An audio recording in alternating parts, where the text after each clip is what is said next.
In your Bibles, turn to Exodus 25. Ooh. Jen, you've got to go. Your mom is here for a ortho, so you'll have to get someone's notes later. Exodus chapter 25. We're going to take a look at the tabernacle today. I'm going to leave this here. The other teachers may use it too because they're probably getting about to the same point that we are. This is a really, really nice book. Sometimes it's hard to make the pictures of the tabernacle and what it must have looked like. Is this book 100% accurate? This is exactly how it looked? No. But the biblical people who study and who are artists, it is very accurate. Okay, the things that are there are the way that they're portrayed in the Bible. So I'd encourage you to go through this. It talks about all the different parts. It gets into some real nice areas of explaining each of the parts. Then they've got these layers here. This is a section that's real nice. It shows what it would have looked like. Okay, and you can see the curtains around, and here's the altar, the laver. This is going to be the actual, what we call the Tabernacle Tent. Inside of here, the holy place and the most holy place. But as you keep turning the page, they show all the different layers that they had on top of here to keep this thing waterproof and to keep it beautiful. They show the inside, and you can see what was on the inside is there as well. And there's other pages in here that shows where they went and explains about them. It's a really nice book. Okay? Same thing, the ark here. You can see the different layers of the ark. So I'd recommend looking through this at some point after today's lesson. It just helps make it more visual so you have a good understanding of what the tabernacle looked like. So that's a nice resource. That company, Rose Publishing, they have a lot of nice resources like that. Some of your parents maybe even have some of them at home that are good for explaining. But we're going to look at lesson 52, which is the tabernacle and its meaning here. At the end of chapter 24, I'm going to read that there first. It says, "And the Lord said unto Moses, Come up to me into the mount and be there, and I will give thee tables of stone and a law and commandments which I have written, that thou mayest teach them. And Moses rose up, and his minister Joshua, and Moses went up into the mount of God, and he said unto the elders, Tarry ye here for us until we come again unto you. Behold, Aaron and Hur are with you. If any man have any matters to do, let him come unto them. And Moses went up into the mount, and the cloud covered him in the mount." We know how long was Moses up in the mount for then. We read this at the end of last time. He was up there then, Amber, for. So he's called by God to come up to the mount. God is going to give him. He told him the tables of stone, but he's also going to give him the directions for building the tabernacle. Okay? He also gives him other rules. So you can imagine Moses going up into this mountain. What kinds of questions he must have had. If you had been summoned, maybe even today you were summoned before the president. Well, you might be a little nervous when they say, all right, go ahead. And you have to walk down the hallway into his office. And while you're walking down that, what are all the things going through your head? The same must have been true for Moses as he walked up into the mountain. There's that cloud. He had heard the thunderings and the lightnings. What must have been going through his mind? Stand in awe and reverence. He's already been in God's presence once there by the burning bush, and he was told to take his sandals off because it was holy ground. Moses, we know, was in awe. But while he was up there, we can't understand. Our earthly minds can't understand what exactly was like. What type of fellowship and communion did they have? What did they talk about? Well, you can say they talked about the Ten Commandments. You can say they talked about the tabernacle. You say they talked about the other laws too. Why did God want there to be a tabernacle? Well, he wanted there to be a tabernacle because he wanted a place to fellowship and commune. You guys would all like that, right? Be nice someday to have a gym, a place where you can get together and fellowship and commune and do things together, have dinners, as we do sometimes going to the other schools and other places.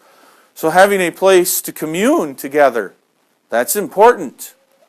God wanted the place for the people to come and commune with him.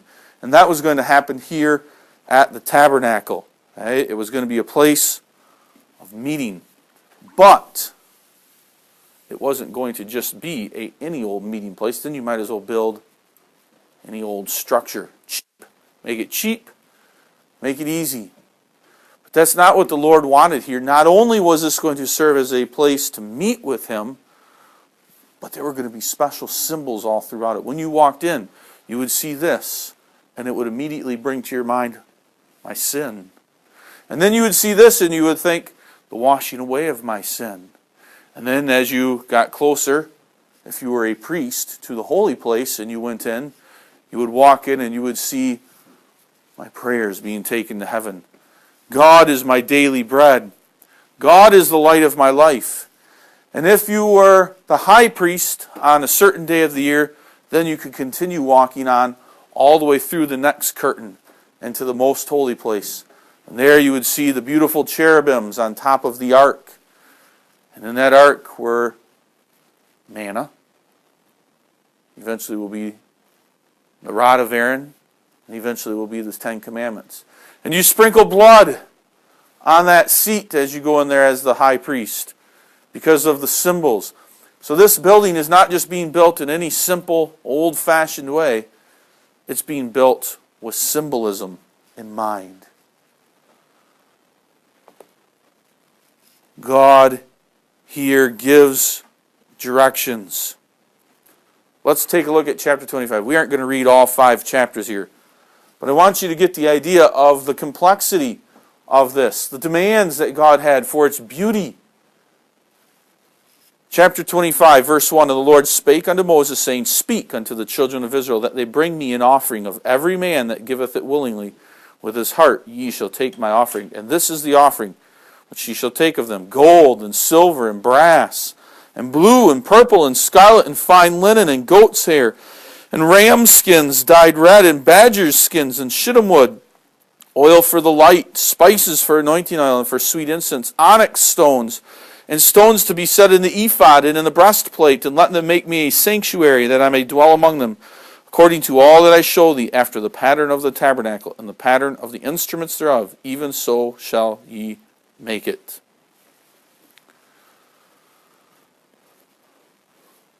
Where would the people get the gold and silver and brass from? Well, you can remember, on their way out of Egypt, the Egyptians had almost pushed them out. Here, take these gifts, take my gold, my silver. I'm mourning the loss of my oldest child. Get out of here. Take all these riches with you. Take this gold and silver, and now they can use it. Now Moses is going to call to them. He's going to make a call to please turn in your gold and your silver and your brass. It will be used for the temple of God, and the people will begin to turn those things in to Moses. Those who love the Lord, at least, God says here. And then begin to ask for thread, blue and purple and red, the colors of royalty. Ask them to turn that in. And skins of animals we see here that are used into the tabernacle to keep it waterproof. Badger skins. Even, I believe, porpoise skins later on we read. And then he talks about the spices and the oils and the precious stones that will be used in there. This is a beautiful place. In the morning, maybe if you were up early enough this morning, right now it's not a bad time of year because the sun is probably coming up when most of you are already awake. In fact, at probably 7 o'clock, it's hardly peaked over the horizon. So you can see, and hopefully maybe you saw this morning, the beautiful sunrise that was out there, the beautiful colors that filled the sky. When the tabernacle would be placed on the ground, its doorway, its entryway always had to face the east, because that is where the sun comes up. We can think of from the Psalter, when morning lights the eastern skies. Okay? That is what gives light to the temple. The men and women of Israel should be going to the tabernacle in the morning, praying to God and worshiping Him. And so it faces east towards the rising sun. Okay? We saw in the book, and you can look through there. The outside is made of beautiful curtains. All kind of, we think of maybe like curtains over our windows with all the rings that hold them on the rod so that they can easily be pinched together and carried. One can carry one stick on the shoulder and the other. They can be wrapped up and easily transported. Okay? We think of the altar of burnt offerings and the laver, built out of wood and then covered with gold.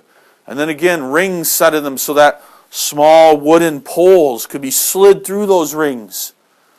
And probably 4 men, Levites eventually, on each corner can lift them up onto their shoulders and can now carry this heavy piece all the way with them through the wilderness. Okay? Large pieces, the altar obviously being a picture of Christ dying on that altar. His sins, or the blood shed. The laver being filled with water, picturing the washing away of sin as the priest would wash that blood from their hands. Okay? Now, the tabernacle, as we're walking around maybe in this courtyard, we get to see, as the people of Israel, we get to bring our animals and give them to the priests and the Levites, and they set them up there and burn them for us. We give the priests and Levites a portion of the meat for them to have to eat, and it's burnt up there. Okay? And we see the laver.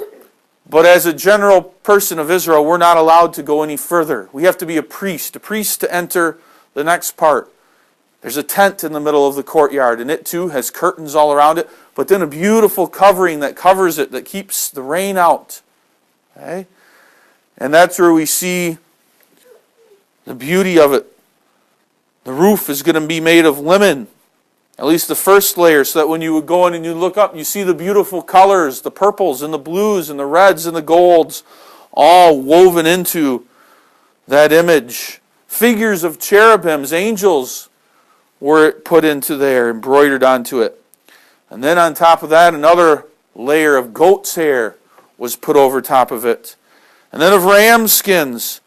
And then finally a layer of badgers, or not porpoise, seal skins. That would keep this waterproof. Okay? The covering didn't just cover the top, but like a tent, it went down the side so the rainwater would fall off. Okay? And here at the entrance were 5 pillars, again wood covered with gold, that helped hold up this tent. And you could then go into there. This is a holy place, it was called. Okay? Nearest, if I would walk through the door, all the way across the room, I would see another curtain going across, and just in front of that curtain would be another small altar, the altar of incense. There, a priest would go out with his laver, or scoop, censer, and scoop out some of the coals from that altar of burnt offering. Here taking coals that have been covered with blood, a picture of the blood of Christ, and take those hot, burning coals in the censer and go all the way back to that altar of incense and dump those coals onto there and then put some incense onto there. And that incense would burn and it would rise up in a smoke right before the door of the Holy of Holies, which is where God dwelt. And that smoke would be a picture of our prayers for us, but for the people back then, a picture of going before God, of that incense going up to Him and being a sweet-smelling savor before Him. Okay? We would see also in this place a table off over here on the right side. We'd see the table of showbread. There would be loaves of bread baked fresh daily. A picture that God is our daily bread. We need Him. On the left-hand side would be candlesticks with lots of candles put in, and they would be lit and burning. A picture that God is the light of life. We need Him in His Scriptures. Okay? So, we would see that bread and that light and that incense all in there were beautiful pictures. Okay? In that one room. Only the priests could go in there and see that. And then we see that back curtain. If we were to walk into that room, it would be a perfect cube. Its height would match its width and its length. And in there, in the center, would be the Ark of the Covenant. Again, made out of wood, but then covered with gold. Okay? 2 cherubim sitting on top with a seat in the middle called the mercy seat, and the wings of those angels, those cherubims, would stretch. One wing would touch just the edge of the right side, and would go all the way to the middle, where it would begin touching the wing of the other cherubim and go all the way across to the other side and touch the other curtain on the other side. And that is a picture of where God dwelt. The cloud of God's glory, the cloud of pillar that guided them by day and fire by night, would come, and the people could see it settling right into the Holy of Holies. That's where God dwelt. And later on, when that cloud goes up, it's time for the people to pack up the tabernacle and be ready to go to follow that cloud. And when the cloud comes and sits down, it's time for the people to set that tabernacle back up and get it set up. They're going to be staying there for a bit. Okay? Once a year, the priest would go into that holy place and sprinkle the blood on the mercy seat, a picture, obviously, of the hope of one day Jesus coming and shedding his blood. Okay? Now, do we have those same pictures in our church today? No. Oh, we have the table of communion, which we'll celebrate next Sunday. That's a beautiful picture. And we have the baptism fount, which is a beautiful picture, the washing away of sins. But we don't have an altar of incense. We don't have an altar of burnt offering. We don't do all these things. But the pictures are still important for us. We can still study these pictures today out of God's Word. Very important that we do that, because those pictures still have important meanings for us still today. Even though we don't do it, we don't do all of the same activities that the Israelites had to do here. But again, they are beautiful reminders. So you can imagine walking around in that tabernacle, what it must have looked like, the beauty of it, the impressiveness of it, the skill. Imagine being called upon to maybe be the one to build the wood for something, or to be the one to cover it in gold, or one to take out your needle and sew the thread and embroider and make it beautiful. You'd want to do your best. Do your best for God. That's a good reminder for us as well, that we always do our best. Our best should be for God as well. So the people have those pictures here, they have those images, and they are important for us still today. A picture of the altar of burnt offering, a picture of the laver where we wash our hands, a picture of the table of showbread, a picture of the candlesticks, a picture of the altar of incense, and then finally the picture of the ark. All of those things are beautiful pictures for us still today.